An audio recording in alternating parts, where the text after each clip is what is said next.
देव की जय। बंदी छोड़ कबीर परमेश्वर जी की जय। बंदी छोड़ गरीबदास जी महाराज जी की जय। स्वामी राम देवानंद जी गुरु महाराज जी की जय हो।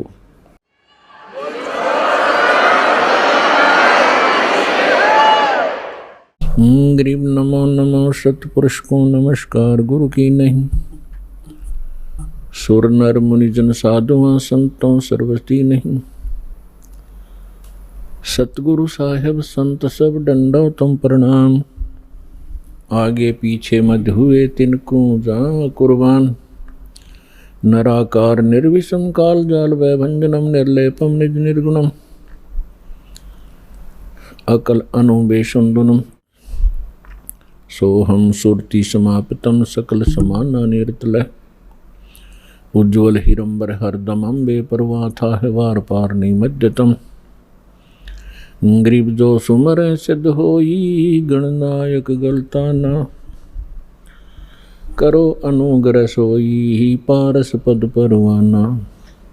आदि गणेश मनाऊं गणनायक देवन देवा। चरण कमल लो लाऊं आदंत करूं सेवा। परम शक्ति संगीतम रिद्धि सिद्धि दाता सोई। अवगत गुण अतीतम सत्य पुरुष निर्मोही। जगदम्बा जगदीशम मंगल रूप मुरारी। तन मन अर्पों शीशम भक्ति मुक्ति भंडारी। सुर नर मुनि जन ध्यावे ब्रह्मा विष्णु महेशा। शेष सहस मुख गावे पूजय आदि गणेशा। इंद्र कुबेर सरीखा वरुण धर्म राय ध्यावे। समरथ जीवन जी का मन इच्छा फल पावे। 33 कोटि आधारा ध्यावे सहस 88। उतरे बहु जल पारा कट है यम की फांसी। 33 कोटि आधारा ध्यावे सहस 88। उतरे बहु जल पारा कट है यम की फांसी। कर जोरों विनती करूं धरूं चरण पर शीश। गुरु जी राम देवानंद जी महाराज ने दियो नाम बख्शीश। कोटि कोटि सिजदा करूं कोटि कोटि प्रणाम। चरण कमल में राखियो में बांधी जाम गुलाम। कुत्ता हूँ गुरुदेव का रामपाल दास का नाम। गले प्रेम की जेवड़ी जा खेचो वहाँ जाऊं मैं। तो करो तो हो बावड़ू। दूर दूर करो तो जाऊं। जो राखो त्यों ही रहूं। जो देव सो खाऊं।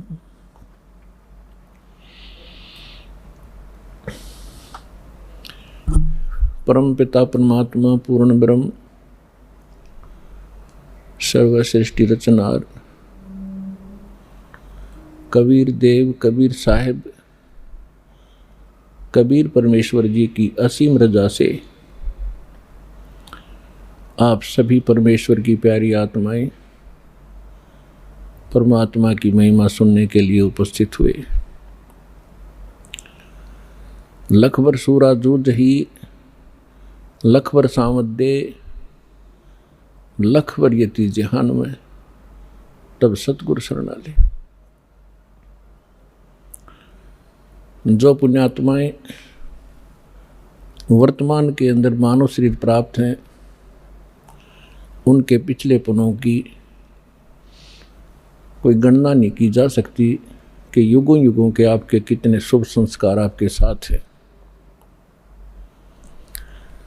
उनसे भी पुण्यकर्मी प्राणी वो हैं जो सतलोक आश्रम बरवाला, जिला हिसार, हरियाणा में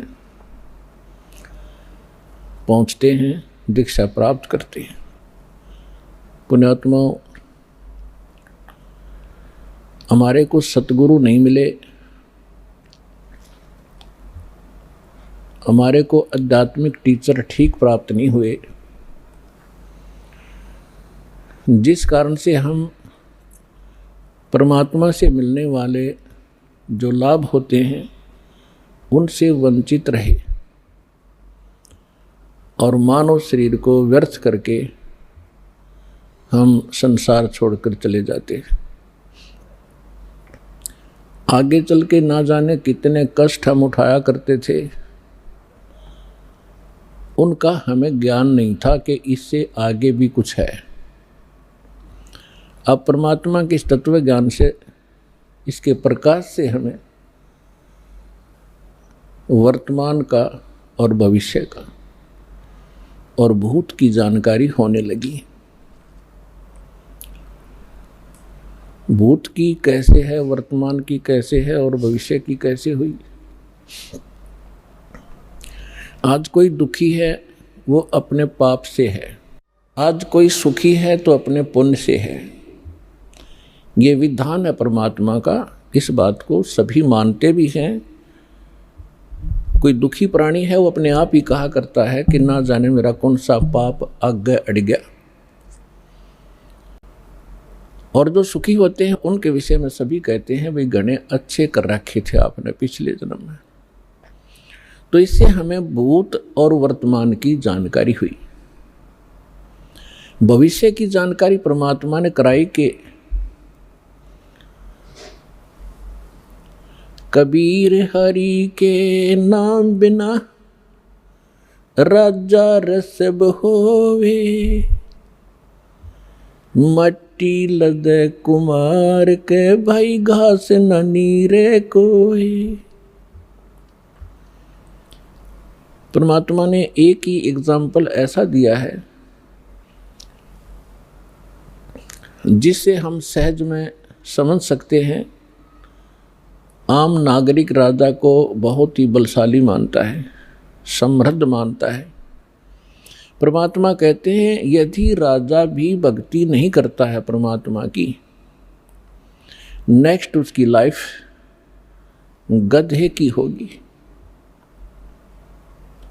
अपने आत्मा अब यहाँ समस्या आती रही कि किसने देखा है, फिर वर्तमान के अंदर हमें वो सुख प्राप्त है जिससे हम घने फूल गए और भूल गए कि आगे दुख भी होंगे, और फिर ये बात कहकर छोड़ देते हैं कि देखी जाएगी। तो ये हमारी अध्यात्म ज्ञानहीनता का ही परिणाम था। हमारे सदग्रंथ परमात्मा का संविधान है और संविधान की अवहेलना जो लोग करते हैं, आप यहाँ वर्तमान में देख लो, जो संविधान की अवहेलना करते हैं उनको यही दंडित किया जाता है। इसी प्रकार परमात्मा का विधान है, जो उसको तोड़ता है, उल्लंघना करता है, उसको भी दंड प्राप्त होगा। तो उसके विषय में हमने दृढ़ होने के लिए, सच्चाई से परिचित होने के लिए कुछ आधार बनाना पड़ेगा। हमारे सदग्रंथ इसका आधार हैं। उसके पश्चात वो महापुरुष जिनको परमात्मा मिले और परमेश्वर का विधान उन्हें प्राप्त हुआ, और तीसरे नंबर पर उन महापुरुषों ने बताया कि वो परमात्मा कौन है। उस परमेश्वर ने आके स्वयं अपना विधान अपने मुख कमल से बोला, जिसको तत्व ज्ञान कहते हैं, जिसको सूक्ष्म वेद कहते हैं, जिसके विषय में हिंट दिया गया है श्रीमद् भगवद गीता अध्याय नंबर 4 के श्लोक नंबर 32 में। गीता ज्ञान दाता ये ब्रह्म है और परम अक्षर ब्रह्म यानी पूर्ण परमात्मा की वो जानकारी दे रहा है। अपने स्तर का वो ज्ञान श्रीमद् भगवद गीता में अर्जुन को बता ही रहा है। उसके पश्चात वो कहता है कि विशेष जानकारी अध्यात्म मार्ग की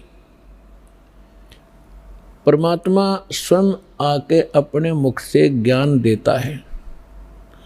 उस परमात्मा के मुख से उच्चरित वाणी को तत्व ज्ञान कहते हैं। उसके अंदर धार्मिक यज्ञों की, धार्मिक अनुष्ठानों की जानकारी विस्तार से कही गई है।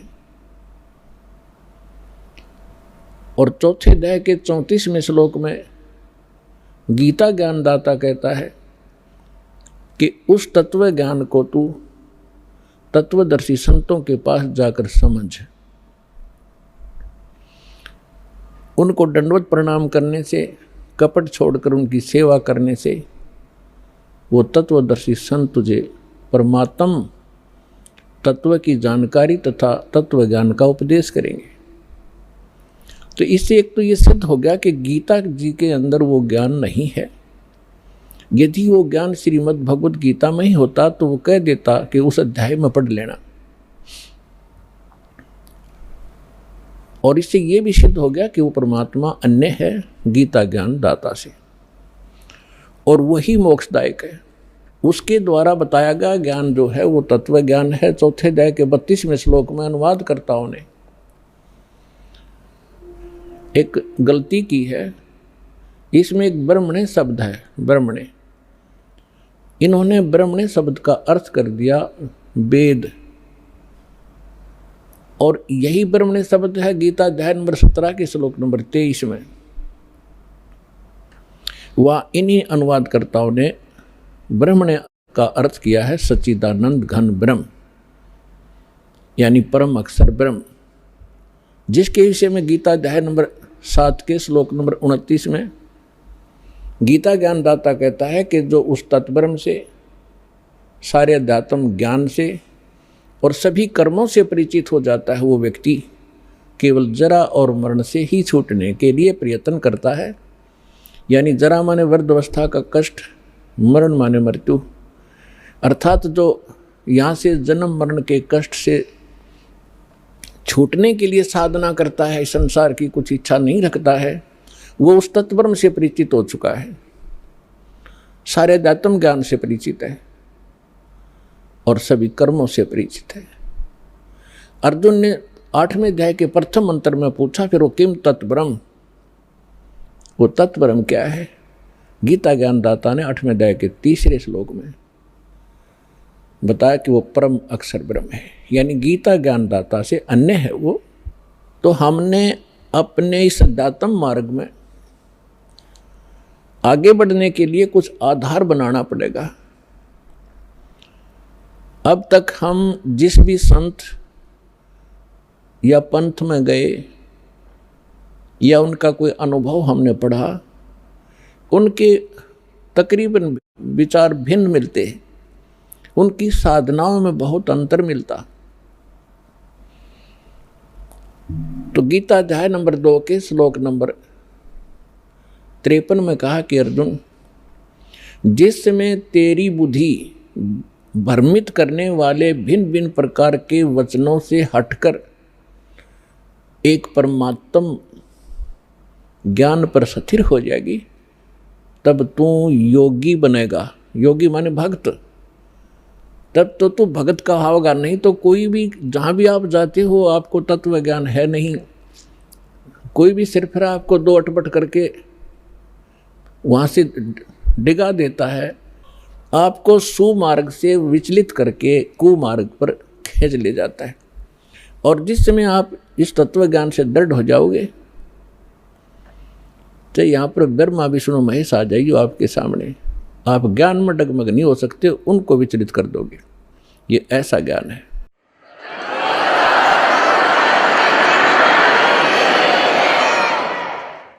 और तभी हम अपनी मंजिल पर पहुंचेंगे। रास्ते में ना जाने कितने ठग मिलते हैं भ्रमित करने वाले, तो फिर हम भ्रमित नहीं होंगे तो हम सुमार्ग पर अपने घर पहुंच जाएंगे, सतलोक चले जाएंगे, सदा हम सुखी हो जाएंगे जहाँ से हम आए हुए हैं।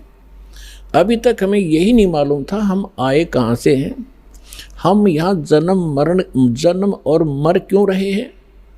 सारा जीवन हम डिवोट कर देते हैं अपने कोठी और बंगले बनाने में, अपने बच्चों के साथ प्रेम में रहने के लिए। हर एक सेकंड में ना बच्चे रहते हैं, ना वो कोठी रहती है, ना वो बैंक बैलेंस साथ जाता है।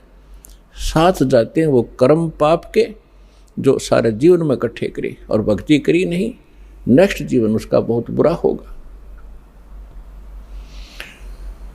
तो हमें परमात्मा के ज्ञान से भूत, वर्तमान और भविष्य की जानकारी हुई। अब कोई तो एक ही व्यक्ति है, मानव शरीर सभी का समान है, कर्म में कितना अंतर है। तो ये कर्म किए कब थे? कभी पिछले जन्मों में, भूतकाल के अंदर। तो भूतकाल आज का वर्तमान ही भूतकाल बनेगा और आज के वर्तमान से हमारा भविष्य बनेगा। इसलिए सत्संग में आने से, परमात्मा के तत्व ज्ञान से परिचित हो जाने से प्राणी अपने उद्देश्य को प्राप्त करता है, समझता है कि मनुष्य का उद्देश्य क्या था। तो पुण्यात्माओं, आपको वो सत्संग मिला, सतगुरु मिले। सतगुरु उसे कहते हैं जो सच्चा ज्ञान बतावे और सदग्रंथों पर आधारित हो। इस दास के जितने वचन होंगे उन महापुरुषों की वाणी जिनको भगवान मिले, और वो हमारे प्रमाणित सदग्रंथ होंगे जिनको हम आज तक श्रेष्ठ और सत्य मानते रहे।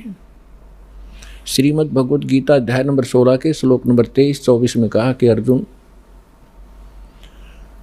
शास्त्र विधि को त्याग कर जो मनमाना आचरण करते हैं उनको न तो कोई सुख होता है, न कोई सिद्धि प्राप्त होती है, और न उनको कोई गति प्राप्त होती है।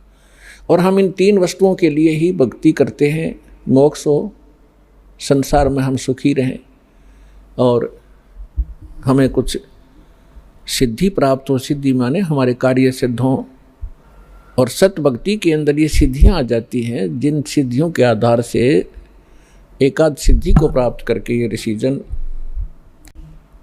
हमें अपने पीछे लगाए रहा करते थे। तो हमने उन सिद्धियों का प्रयोग नहीं करना, वो आपके इस जीवन काल में ऑटोमेटिकली काम करते रहेंगे। आपके कार्य सिद्ध होंगे, आप पर आने वाली जो बला टलेंगी वो भक्ति की सिद्धि से ही होता है। तो पुण्यात्माओं, सत्संग में आने से प्राणी को ज्ञान होता है परमात्मा का विधान सुनने से। मानुष जन्म दुर्लभ है, ये मिले न बारंबार, जैसे तरवर से पत्ता टूट गिरे वो बहोर न लगता डार। मानुष जन्म पाके जो नहीं रटे हरि नाम, जैसे कुआं जल बिना फिर बनवाया क्या काम। कबीर राम रटत कोड़ी भलो, चू चू पड़े जो चाम, वो सुंदर शरीर किस काम का, भाई जा मुख नाही नाम। कबीर जिव्या तो वाहे भली, जो रटे हरि नाम, नहीं तो काट के फेंक दियो, मुख में बलो न चाम। परमात्मा की जानकारी, मनुष्य जीवन का उद्देश्य सत्संग से ज्ञान होता है, और अभी तक हमें सत्संग मिला नहीं। जिन महापुरुषों को हम विद्वान मानते थे उनको अध्यात्म मार्ग का कुछ भी ज्ञान नहीं था, वो केवल संस्कृत भाषा जानते थे।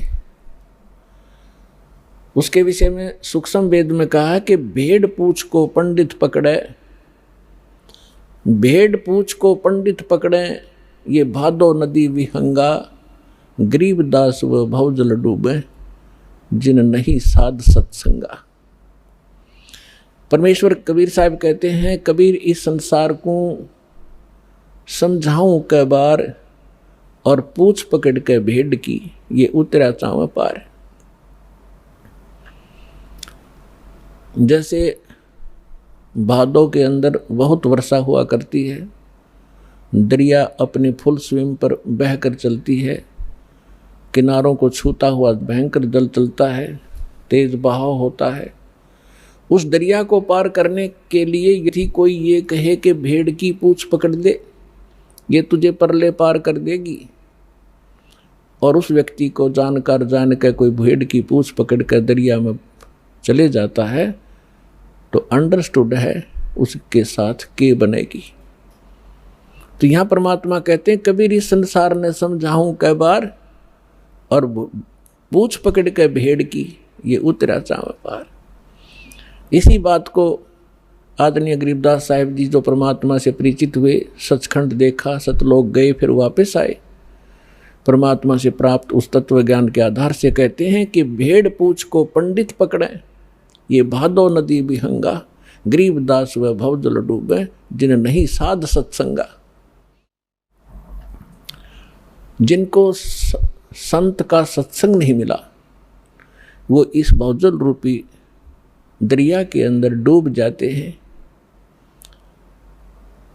और जो साधनाएं आप कर रहे थे, वो भेड़ की पूंछ पकड़ा रखी थी, श्राद्ध निकाल दो, 13वीं कर लो, फिर फूल चुग लो, इससे काम लगा रखे थे हम। भक्ति के तो आसपास भी नहीं पहुंचे थे, कहीं नामो निशान नहीं था भक्ति का। फिर कोई ज़्यादा ही श्रेष्ठ समझते थे, हरे राम हरे कृष्ण, सीताराम राधे श्याम, राधे राधे श्याम मिला दे, ये गीत गाते रहे। इससे भी कोई ज़्यादा ऊंचे उठे, वो कहते हैं ओम नाम सबसे बड़ा, इससे बड़ा ना कोई, ओम नाम का जाप करे शुद्धात्मा होए। तो ये अधूरा ज्ञान था, यह भेड़ की पूंछ थी। हमने जाना है सत्यलोक में, जहां हम पहले रहा करते थे, और जहां हमें सर्व सुख प्राप्त होगा, जिसकी खोज हम यहां कर रहे हैं इस गंदे लोक में। इस पृथ्वी पर और काल ब्रह्म, जिसका ओम नाम है, ये ब्रह्म है। इससे ऊपर दो शक्तियां और हैं ब्रह्म से ऊपर, एक पर ब्रह्म, एक परम अक्षर ब्रह्म। इन्हीं को अन्य शब्दों में कहते हैं, जैसे ब्रह्म को कहते हैं सरपुरुष या सरब्रह्म। श्रीमद् भगवद गीता अध्याय नंबर 15 के श्लोक 16 और 17 में इन तीन पुरुषों की, तीन प्रभुओं की जानकारी है। हमारे जो गुरु थे, हमारे ऋषि महर्षि थे, ये हमारे सदग्रंथों अपने सिलेबस से परिचित नहीं थे, ये खाक टीचर थे। जो टीचर अपने सिलेबस से परिचित नहीं है, वो टीचर नहीं है, वो लोक वेद सुनाया करते थे।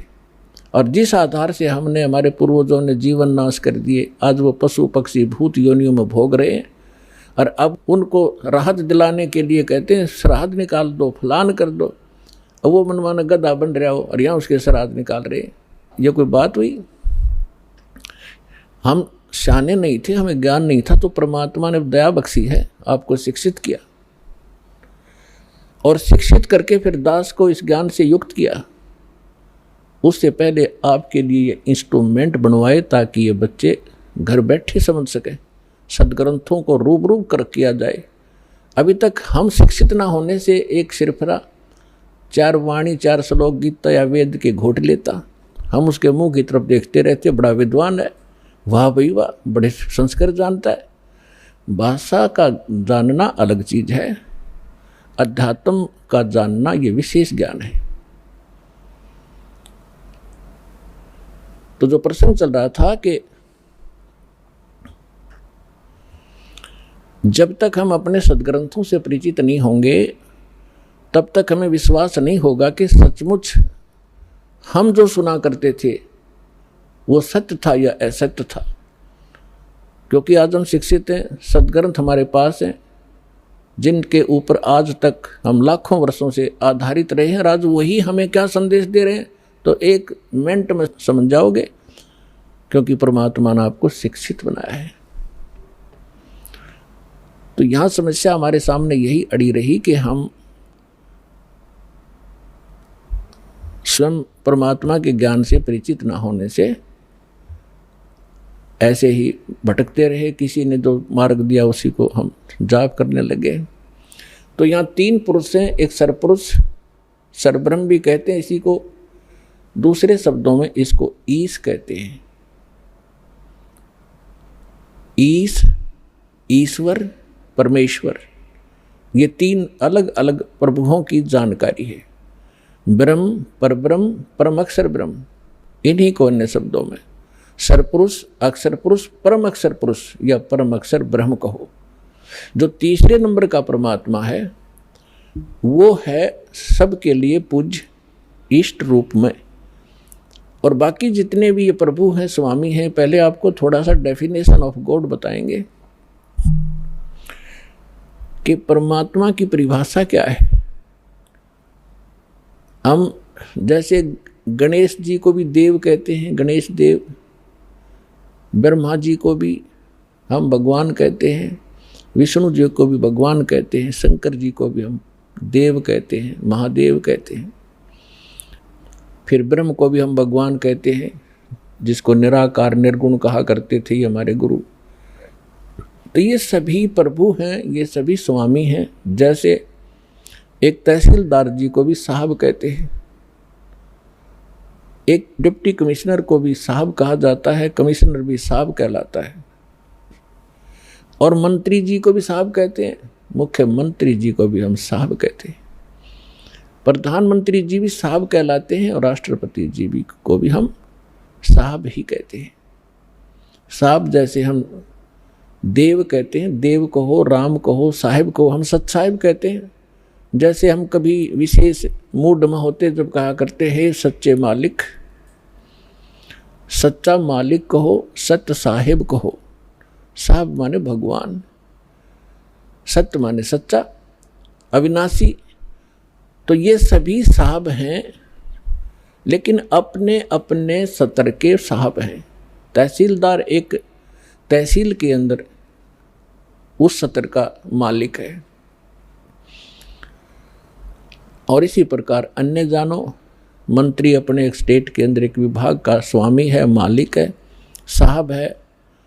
इसी प्रकार मुख्यमंत्री एक राज्य का साहब है, प्रधानमंत्री कई राज्यों के ऊपर मालिक है, साहब है। ऐसे राष्ट्रपति जी को जानो। तो इसी प्रकार ये जितने भी देव हैं अपने सत्र पर ये आदरणीय हैं। जैसे तहसीलदार जी है, उसको भी आप प्रणाम कीजिए, आदर से व्यवहार कीजिए, वो भी आपका काम करेगा। और इसी प्रकार मंत्री जी हैं, मंत्री जी का भी सत्कार कीजिए।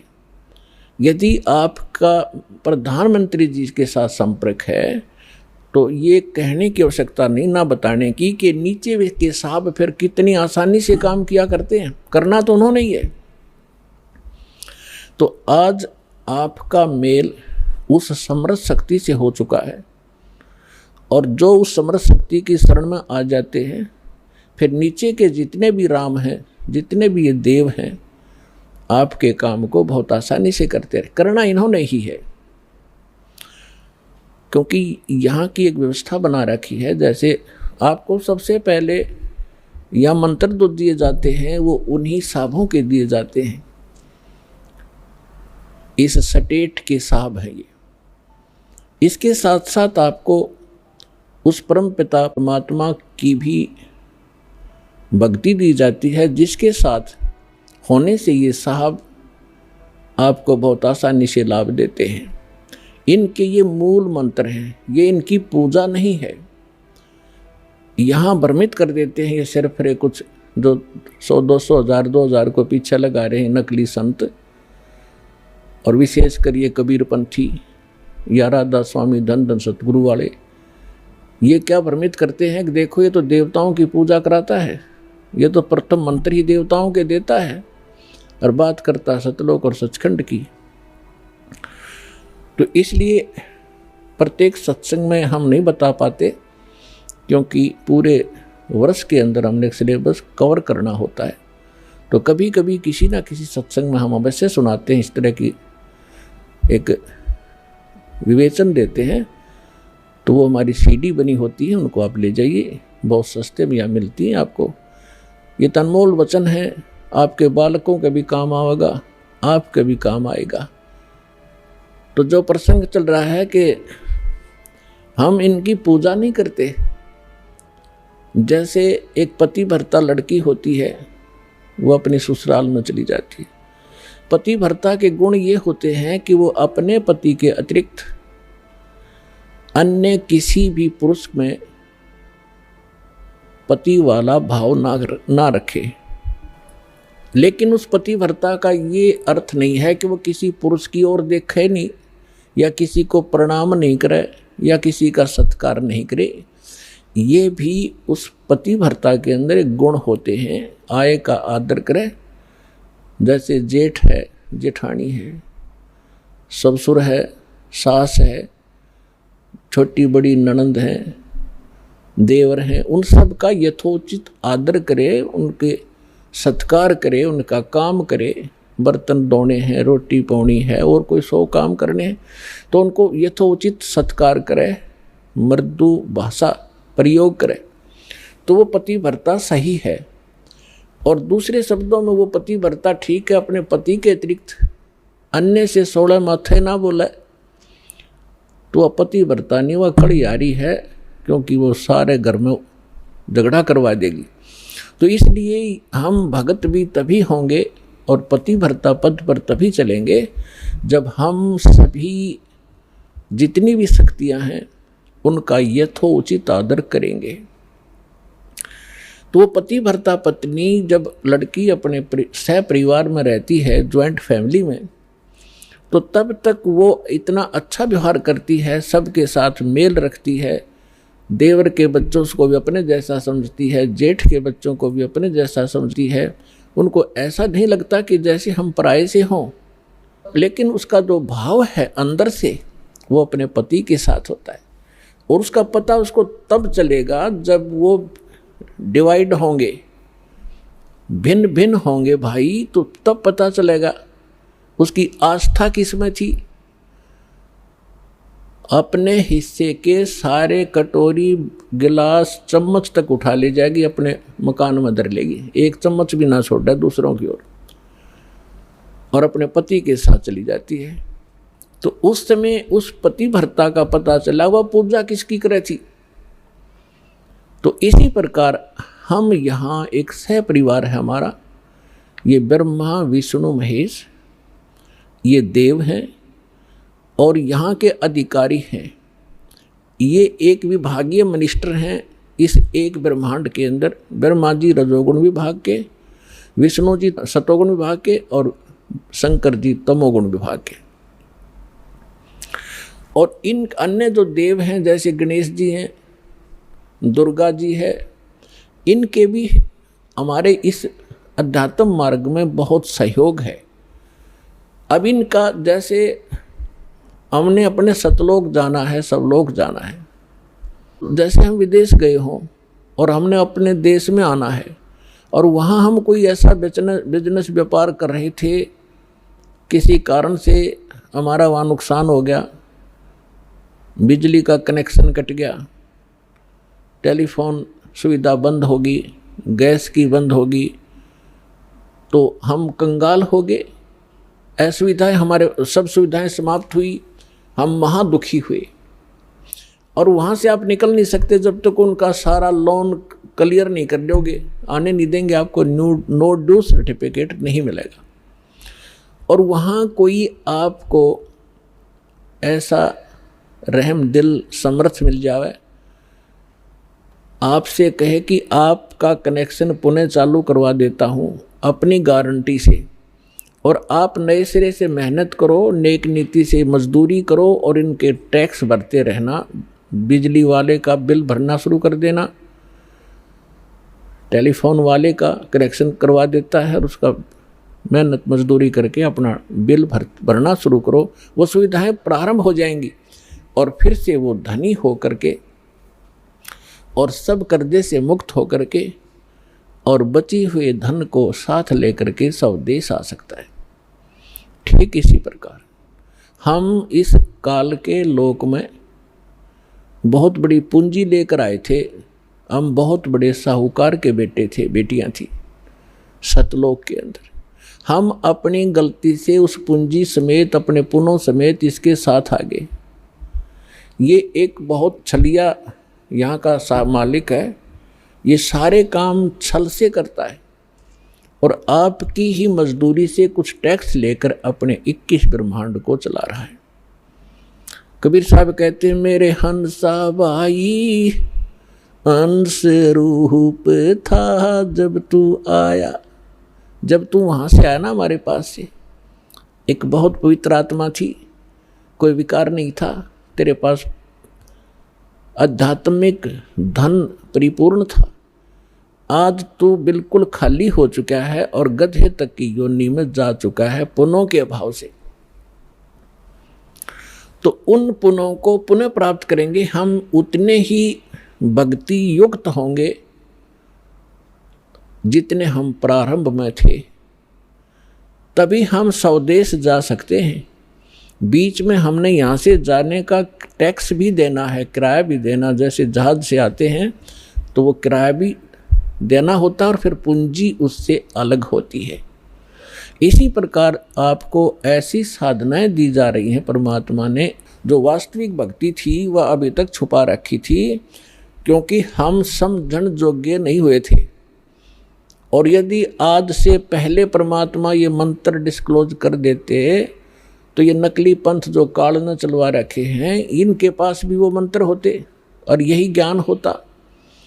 और वो अधिकारी थे नहीं, अधिकारी के बगैर कोई काम सफल नहीं हो सकता।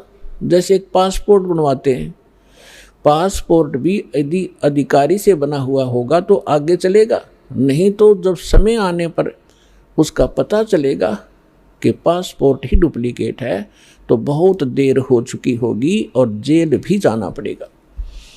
तो परमात्मा ने दया बख्शी थी कि ये अभी तक ये मंत्र गुप्त रखे थे। इसके पीछे बहुत बड़ी कहानी है, वो सृष्टि रचना से आपको पता चलेगा, समय आने पर बताएंगे। तो प्रसंग चल रहा है कि परमात्मा ने दया बख्शी आपको। जब 600 वर्ष पहले मालिक आए, परमात्मा वाले ही गुण रखता है। अब जैसे बर्फ़ के गुण हैं, बर्फ़ तो बर्फ़ के गुण ही रखती है, उसको उसके निकट जाओगे तो वैसा ही आभास होगा। इसी प्रकार परमात्मा जो गुण रखता है वो वैसे ही लीला करता है जैसी वो किया करता है। और उस परमेश्वर ने 600 वर्ष पहले जो लीलाएं की थी वही जानकारी हमारे सदग्रंथों से मिलती है कि परमात्मा जब पृथ्वी पर आता है, यथार्थ ज्ञान स्वयं अपने मुख कमल से कवियों की तरह कविताओं से, लोकोक्तियों के माध्यम से, शब्दावलियों के माध्यम से वो ऊंचे स्वर में बोल बोल कर उच्चारण करता है। और एक प्रसिद्ध कवियों में से भी वो एक होता है, लेकिन वो होता है परमात्मा। और वो परमात्मा अपना यथार्थ ज्ञान स्वयं ही देता है। और जब परमात्मा यहाँ आते हैं वो 3 प्रकार से हमारी देखभाल करते हैं, 3 प्रकार से हमारे पोषण करते हैं, धारण पोषण करते हैं। 3 सतिथि से। एक सतिथि में परमात्मा सतलोक में सचखंड में एक राजा के समान बहुत सुंदर सिंहासन पर विराजमान है, मनुष्य के सदृश। सिर पर मुकुट है, ऊपर छत्र है। परमात्मा के सिर पर चंवर अपने आप चल हो रहा होता है। और दूसरी स्थिति में वो परमात्मा प्रत्येक युग में एक शिशु रूप धारण करके यहाँ आते हैं और किसी कमल के फूल के ऊपर विराजमान होते हैं। वहाँ से निसंतान दंपति उन्हें उठा ले जाते हैं और फिर वहाँ परवरिश की लीला होती है। तो तब वो कंवारी गाय का दूध पीते हैं और कुछ नहीं पान करते। कंवारी गायों के दूध से उनके बचपन की परवरिश होती है। ये हमारे सदग्रंथ बताते हैं। ऋग्वेद मंडल नंबर 9, ऋग्वेद मंडल नंबर 9 सूक्त 1 मंत्र 8 और 9 में, ऋग्वेद मंडल नंबर 9 सूक्त 86 मंत्र 26 और 27 में, ऋग्वेद मंडल नंबर 9 सूक्त 82 मंत्र 1, 2, 3 में, ऋग्वेद मंडल नंबर 9 सूक्त 94 के मंत्र 1 में, ऋग्वेद मंडल नंबर 9 सूक्त 95 के मंत्र 2 में, ऋग्वेद मंडल नंबर 9 सूक्त 96 96 के मंत्र 16 से 20 में, ऋग्वेद मंडल नंबर 9 सूक्त 54 मंत्र 3 में, ऋग्वेद मंडल नंबर 9 सूक्त 20 मंत्र 1 में, और भी अनेक स्थानों पर ये प्रमाण है कि परमात्मा ऐसी लीला किया करता है। जो परमात्मा शिशु रूप धारण करके लीला करता है तो उनकी परवरिश की लीला कंवारी गायों से होती है, ये वेद बताते हैं। और ये लीला की किसने? वो परमात्मा कवियों की जैसा आचरण करता है। ये लीला की किसने? श्री राम, श्री कृष्ण, श्री ब्रह्मा, श्री विष्णु, श्री शिव जी की लीला में हमने कदे नहीं पढ़ी। हम हिंदू धर्म में ओड जोड़ हो गए। अब परमेश्वर की लीला में 600 वर्ष पहले मालिक आए थे, उन्होंने कबीर भगवान ने ये लीला की थी। तो who is God? Kabir is God. अब भगवान के पहचानने में हमें कति देर नहीं लगेगी, क्योंकि हम जिन सदग्रंथों को अपना मानते थे, अद्वैत सदग्रंथ हमें संदेश दे रहे हैं कि भगवान ये लीला करता है। तो सबसे पहले तो हमने भगवान की पहचान हो और सदग्रंथों से वो पहचान हो। जैसे दास ने अभी बताया था गीता अध्याय नंबर 16 के श्लोक 23-24 में स्पष्ट किया हुआ कि अर्जुन, जो शास्त्र विधि को त्याग कर मनमानी साधनाएं करते हैं उनको कोई सुख नहीं होता। न उनको सुख होता है, न उनकी गति होती है, न उनको कोई सिद्धि प्राप्त होती। इससे तेरे लिए अर्जुन कर्तव्य और अकर्तव्य की व्यवस्था में कौन सी साधना करनी चाहिए, कौन सी ना करनी चाहिए, उसके लिए सदग्रंथ ही प्रमाण है। किसी की लोक वेद पर, दंत कथा पर विश्वास मत करना। तो आज हमारे सदग्रंथ क्या बताते हैं? पहले ये इन्हीं सदग्रंथों का आधार देकर के हमारे धर्मगुरु हमें समझाया करते थे, हम स्वीकार किया करते थे, क्योंकि वो संस्कृत बोला करते और सभी इस ग्रंथ संस्कृत में लिपिबद्ध थे। हमने कोई ऑब्जेक्शन नहीं हुआ कि इतना विद्वान व्यक्ति सच्ची कह रहा होगा। वो सत्य के तो आसपास भी नहीं थे, उनको कख भी पता नहीं था अध्यात्म मार्ग। आज तक इन ऋषि महर्षियों को, आज तक उन महापुरुषों को छोड़ के जिनको भगवान मिले या परमात्मा के ज्ञान के अतिरिक्त, अब वर्तमान में इस दास के अतिरिक्त इस 21 ब्रह्मांड में कोई अध्यात्म ज्ञान से परिचित नहीं है। अटपट तो दुनिया मार रही है और ना उनके पास ये कंप्लीट कोर्स है। अब जो प्रसंग चल रहा है कि हमने स्वदेश जाना है, हम इस गलत लोक में आगे, और हम धनी थे अध्यात्म के, हम निर्धन हो गए। हम पशु तक की योनि में भटक रहे हैं, घास फूस खाकर गुजारा कर रहे हैं। और हम सतलोक में क्या आहार करते थे, कैसी सुविधाएं हमें प्राप्त थी, उसकी तुलना हम इस काल के स्वर्ग लोक और ब्रह्मलोक में भी नहीं दे सकते। जो सुख वहाँ पर आपको प्राप्त था, उसी सुख की आज भी आपके अंदर चाहत है और उस खोज में आप चलते हो। रास्ते में ना जाने कितने ये बटपार मिलते हैं, ठग मिसगाइड करके आपको भ्रमित कर देते हैं, मंजिल से दूर रख देते हैं। फिर आप जब अध्यात्म मार्ग से सुखी नहीं होते हो, क्योंकि साधना शास्त्र अनुकूल ना होने से परमात्मा से लाभ नहीं मिलता, जिस कारण से आप फिर स्वयं धनी बनने के लिए अपनी बुद्धि प्रयोग करने लगे, कोई मिलावट करने लगा, कोई रिश्वत लेने लगा और कोई अन्य तरीके अपना के। तो ये तरीका सुखी होने का नहीं, ये तो महादुख प्राप्त कर लिया हमने।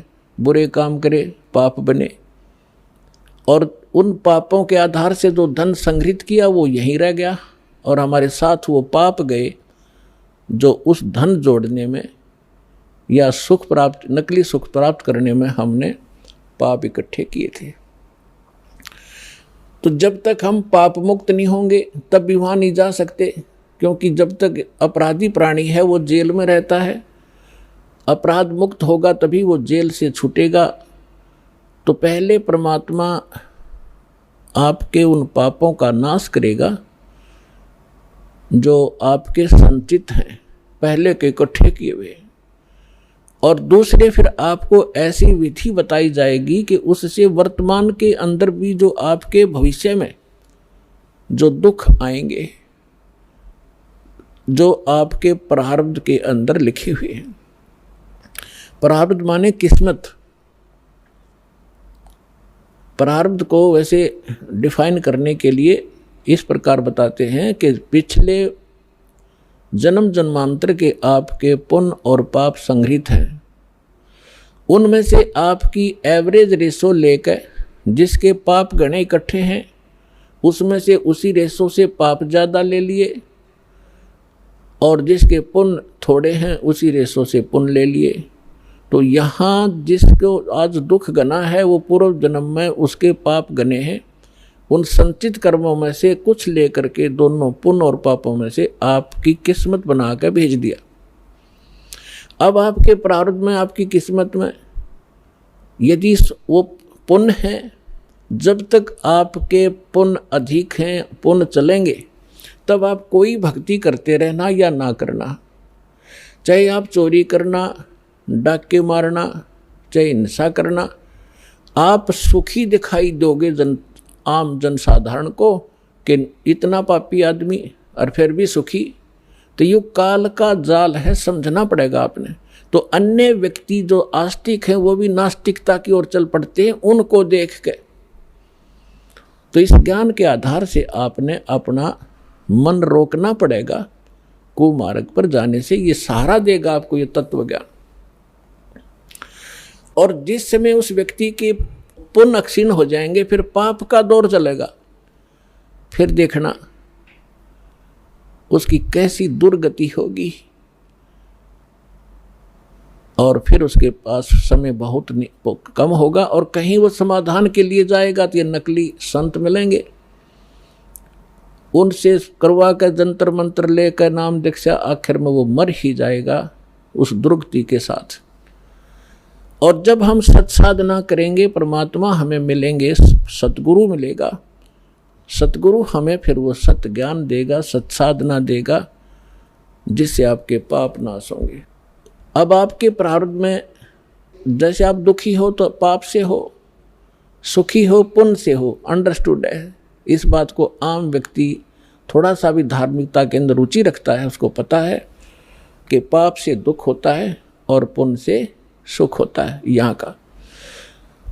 अब जब तक आपके पुण्य चलेंगे तो आप सुखी नजर आओगे, और ये पुण्य पहले की संग्रहित कमाई है आपकी। जैसे इन्वर्टर आज सबके घर हो रहा तकरीबन, नहीं जानकारी ज़रूर है सभी ने। उसके अंदर बैटरियां होती हैं, उनको चार्जर के माध्यम से लाइट में, बिजली में लगा कर चार्ज किया जाता है। तो बैटरियों के अंदर वो एनर्जी स्टोर हो जाती है, और फिर बेशक वो इन्वर्टर से चार्जर हटा दिया जाए, फिर भी उन इन्वर्टर से बैटरी बल्ब भी जग रहे होते हैं, ट्यूब भी जग रही होती है, कूलर भी चल रहे होते हैं, वो अपनी सुविधा दे रहा होता है। तो वो व्यक्ति ये सोचता है कि सारे सुविधाएं प्राप्त हैं, लेकिन जब उसकी चार्जर ठीक नहीं है तो वो बैटरी एक दिन एकदम डाउन होंगी और डिस्चार्ज हो जाएंगी, फिर उसको कोई सुविधा नहीं प्राप्त होगी। ठीक इसी प्रकार जो पूर्व जन्म के पुण्यकर्मी प्राणी हैं, उन्होंने पूर्व जन्मों में वह बैटरी चार्ज कर रखी है, कभी चार्जर ठीक लग गया। क्योंकि परमात्मा जब आते हैं, परमेश्वर 600 वर्ष पहले आए थे, भगवान कबीर साहब जी आपको चार्ज कर गए थे आशीर्वाद से, आपको मंत्र दे के, अमृतवाणी सुना सुना के। उस समय कबीर भगवान के 64 लाख शिष्य हुए थे, 64 लाख शिष्य, एक दानक के, एक जुलाहे के, एक मजदूर आदमी के, और जो संत भी महसूस नहीं हुआ था।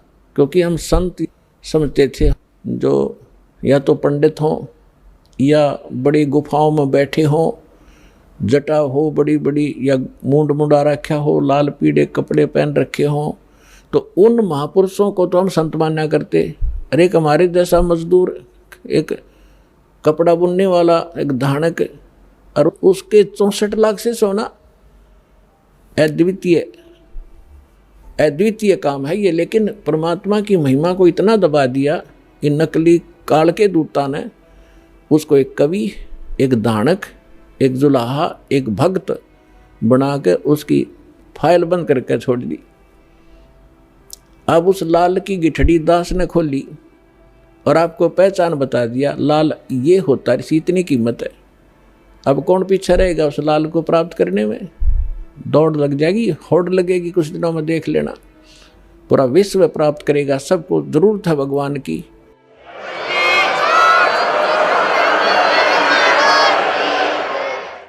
भटक रहे हैं, दुख पा रहे हैं, भक्ति भी कर रहे हैं।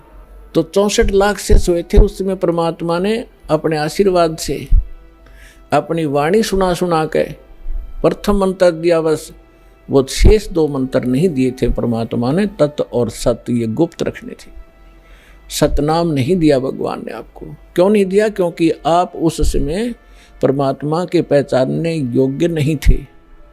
और परमात्मा ने उस समय कहा था कबीर साहब ने कि 5500 वर्ष जब कलयुग बीत जाएगा धर्मदास, तब मैं दोबारा आऊँगा और सारे जितने भी नकली पंथ हैं या हम जितने भी मानव धर्मों में बट गए हैं, इनको ऐसा ज्ञान दूंगा ये ऑटोमेटिकली एक हो जाएंगे।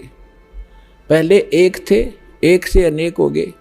अब इस ज्ञान से ये फिर एक होंगे और पूरा विश्व ये भक्ति करेगा और सबका कल्याण होगा जो मर्यादा में रहेंगे।